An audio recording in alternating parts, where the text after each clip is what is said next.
Jesus often told parables about how the church was meant to grow using the imagery of plants or vines. He made a point of noting that seeds that fell on fertile soil produce a crop that was 30, 60, even 100 times as much as had been planted.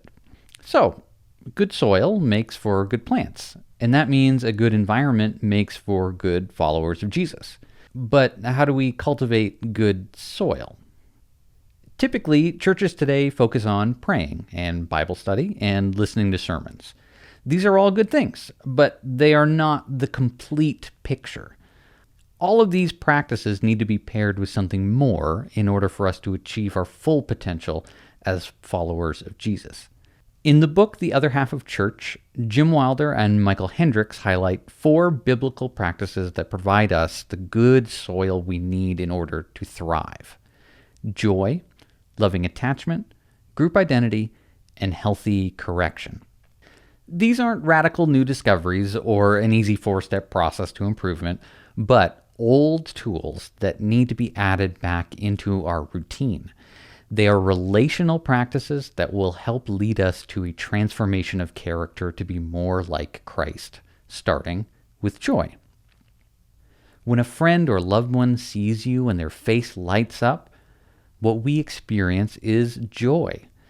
Being the sparkle in someone's eye and seeing the visible happiness on another's face just because we're there.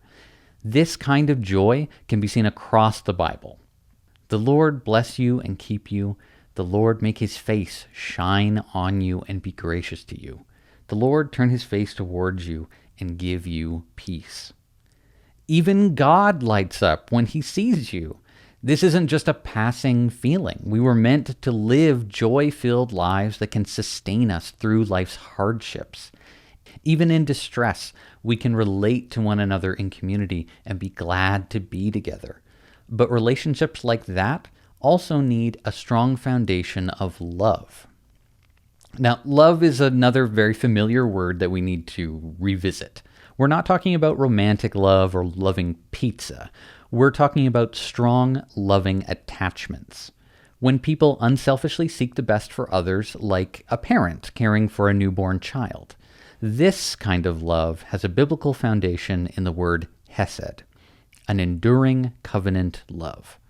This is an attachment that sets the stage for transformation. Like a newborn baby, we not only receive care from our parents, but also a template to model our lives after.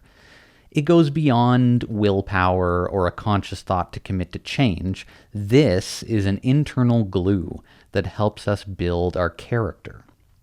People who are surrounded by hesed love feel safe and are willing to be vulnerable, sharing each other's flaws and receiving the weaknesses of others with gentleness.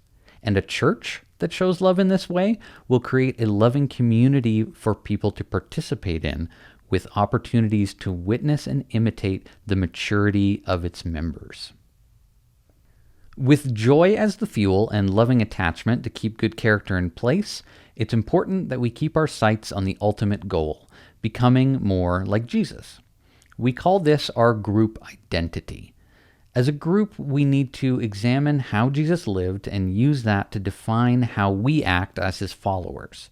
He provided many great examples of how a life should be lived, and having those as simple written statements to guide us sets up a good foundation and keeps us growing in the right direction. When we're part of a community with strong group identity, we can see mature followers of Jesus and how they act in day-to-day situations. This gives loving attachment the opportunity to get to work imitating the character of a good disciple and keeps our little day-to-day problems from building into bigger character flaws. But sometimes we fall out of sync. We're not perfect, and we can and will fall out of step with God's vision for us. That's when we need our loving community to step in with healthy correction.